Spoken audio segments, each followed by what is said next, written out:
3 hommes rentraient chez eux quand soudain, ils se sentirent faibles.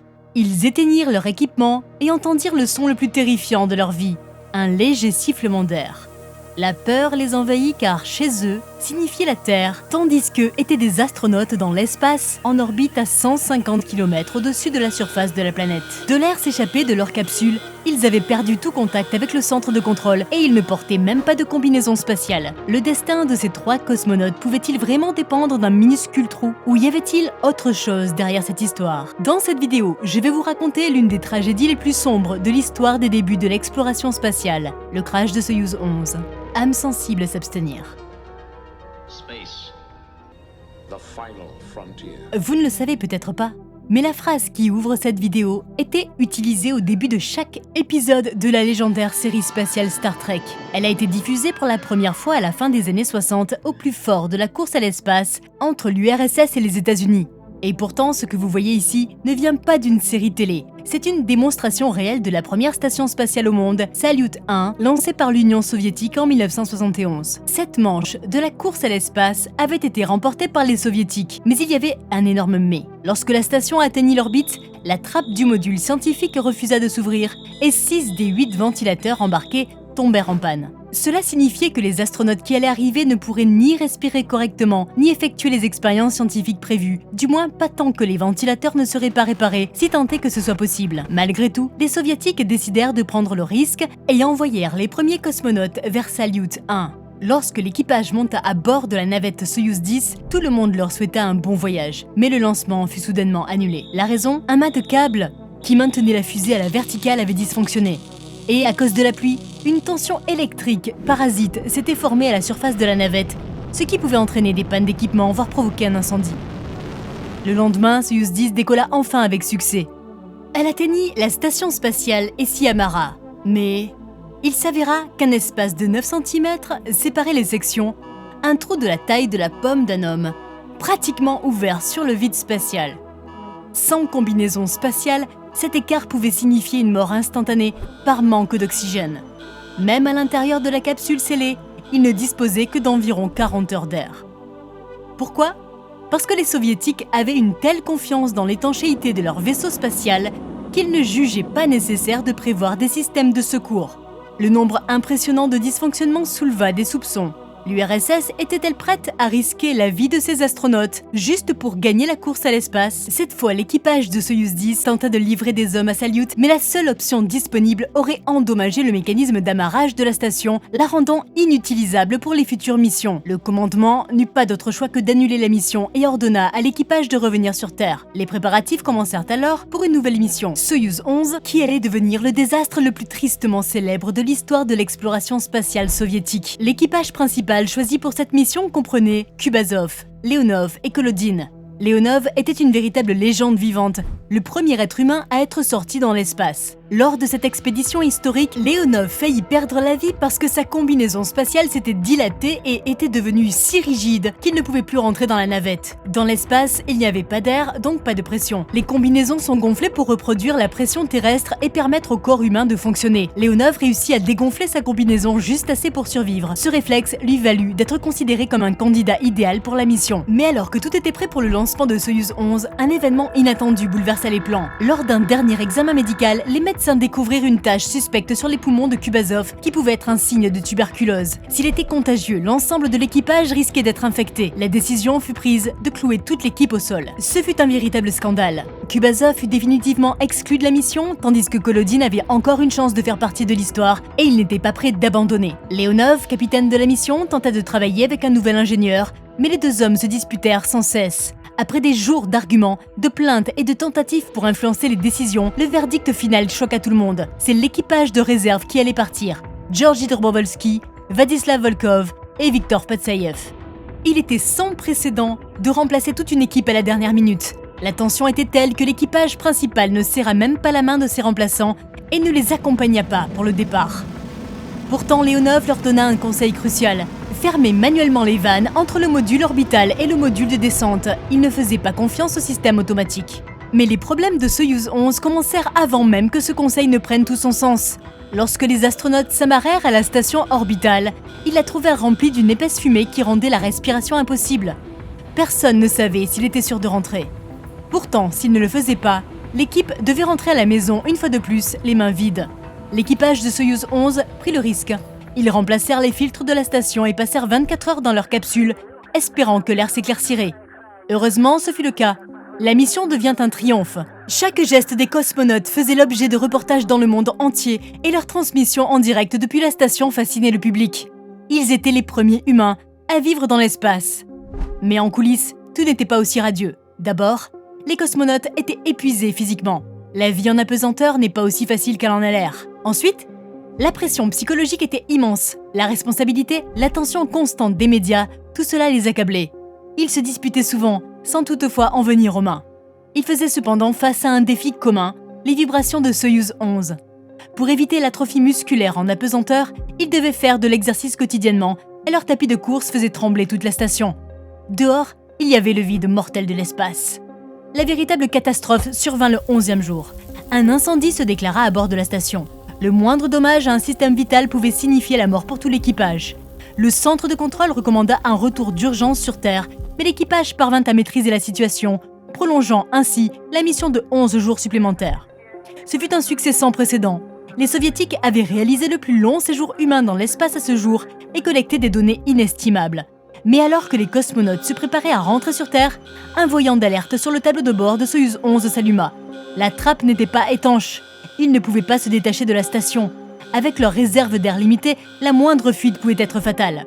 Pourtant, les soviétiques affirmèrent qu'il ne s'agissait que d'un capteur défectueux, convaincus que le vaisseau était parfaitement scellé. Les astronautes prirent le risque, fermèrent manuellement la trappe, puis dépressurisèrent la cabine. Le voyant s'éteignit, c'était bien un simple capteur cassé. Soulagé, l'équipage se détacha de la station. À l'heure de Moscou, il était 21h25. Soyouz 11 resta en orbite encore quelques heures avant d'allumer ses moteurs à 1h35. 12 minutes plus tard, il entama sa rentrée dans l'atmosphère. Le module de service se détacha, ne laissant que la capsule de descente avec l'équipage. Mais soudain, la communication avec la capsule fut coupée. Le centre de contrôle commença à s'inquiéter et à se préparer au pire. Pendant 7 longues minutes, on tenta désespérément de localiser la capsule au radar. Lorsqu'elle apparut enfin, l'inquiétude se transforma en effroi. Elle était à 2200 km de sa trajectoire prévue. Des hélicoptères furent immédiatement dépêchés sur les lieux. La capsule atterrit en douceur à 2h16, mais l'équipage ne donna aucun signe de vie. Lorsque l'équipe de secours constata qu'il n'y avait aucun dommage extérieur et ouvrit enfin la capsule, elle resta sans voix. En effet, les 3 membres d'équipage étaient assis sur leur siège, le sourire aux lèvres, mais tous étaient morts. Leur peau pâle était couverte de taches bleu foncé, avec des traînées noirâtres et bordeaux qui partaient de leurs yeux et de leurs oreilles. Plus troublant encore, le corps de Dobrovolski était encore chaud. Les médecins tentèrent immédiatement une réanimation artificielle, mais en vain. Tout cela fut filmé. Je ne peux pas vous montrer les images, mais un lien se trouve dans la description. Ainsi, ce qui devait être un immense succès soviétique se transforma en une tragédie encore plus immense. Le jugement public fut immédiat. Les experts se précipitèrent pour en identifier la cause, et lorsqu'ils la découvrirent, ils furent choqués. L'échec venait de ce en quoi les soviétiques avaient une confiance aveugle, ce que Leonov avait lui-même mis en garde, l'étanchéité. Presque immédiatement après la séparation des modules, les cosmonautes sentirent leur cœur s'emballer, leur respiration devenir difficile, leurs oreilles siffler et des vertiges les envahirent. Ce n'était pas l'émotion du retour sur Terre, c'étaient les symptômes de l'hypoxie. L'alarme de la capsule avait signalé une dépressurisation. Il se trouvait à 150 km au-dessus de la Terre dans l'espace où règne un vide total. Il devait agir immédiatement. Les astronautes désactivèrent l'alarme et tous les dispositifs émettant du son, espérant entendre le léger sifflement de l'air s'échappant. Et ils l'entendirent, venant d'une des valves de ventilation que Leonov avait mentionnées. Il y en avait 2, une sous le siège de Dobrovolski et une de secours sous celui de Patsaïev. Les 2 cosmonautes se détachèrent pour vérifier les valves. L'une d'elles était ouverte. Dobrovolski sentit la fuite d'air et tenta de sceller le trou. Mais c'était trop tard. En 15 secondes, une quantité critique d'air s'était échappée par une ouverture de 2 cm, provoquant une hypoxie sévère et la perte de conscience. En 20 secondes, tout l'air de la capsule avait disparu, la pression avait chuté et les fluides dans leur corps avaient littéralement commencé à bouillir. Alors, comment cela a-t-il pu arriver? Est-ce que ce défaut connu avait été ignoré? Il semble que le problème allait bien plus loin. Pour séparer les modules du vaisseau avant la rentrée atmosphérique, des boulons explosifs devaient se déclencher de manière séquentielle. Mais pour une raison inconnue, ils explosèrent simultanément, endommageant la valve de ventilation automatique. Cela la fit s'ouvrir dans l'espace et non à 5 km d'altitude, là où l'air frais aurait dû pénétrer dans la cabine. Cette tragédie aurait pu être évitée si l'équipage avait fermé manuellement les valves de ventilation, comme Leonov l'avait recommandé. Mais ce n'est pas tout. Les valves étaient situées sous les sièges des cosmonautes et donc difficilement accessibles. Après avoir identifié la cause de l'accident, Leonov testa lui-même combien de temps il fallait pour fermer une valve. Résultat, 55 secondes. Les capteurs biomédicaux d'un des cosmonautes indiquèrent que son cœur s'était arrêté au bout de 40 secondes. Cela signifiait que survivre à une dépressurisation n'était même pas envisageable. Les cosmonautes ne pouvaient pas atteindre les valves à temps, ils n'avaient pas de combinaison, et la capsule ne possédait pas de système d'oxygène autonome. Mais bien sûr, rien de tout cela ne fut publié dans les médias soviétiques. Pire encore, la véritable cause de la mort de l'équipage de Soyouz 11 ne fut rendue publique que 2 ans plus tard. D'abord parce que les dirigeants soviétiques voulaient cacher à leur propre peuple que la tragédie était due à leur erreur, et non à un simple hasard. Ensuite parce qu'ils voulaient semer la peur chez leur principal concurrent, les États-Unis, qui préparaient à ce moment-là le lancement de leur station spatiale Skylab. Et même si la tragédie de Soyouz 11 semble désormais bien documentée, elle ne l'est pas tant que ça. Leur mort était en réalité programmée bien avant le début de la mission. 7 ans avant le lancement de Salyut 1 et de Soyouz 11, les cosmonautes soviétiques étaient déjà sur le point de battre un record du monde dans l'espace. Ils préparaient le lancement de Voskhod 1, le premier vaisseau spatial conçu pour 3 personnes. Les modèles précédents n'avaient transporté qu'un seul astronaute, mais celui-ci devait embarquer un ingénieur et un médecin. Les États-Unis avaient déjà testé leur vaisseau Gemini, capable de transporter 2 astronautes. L'URSS se hâta alors de fixer un nouveau record.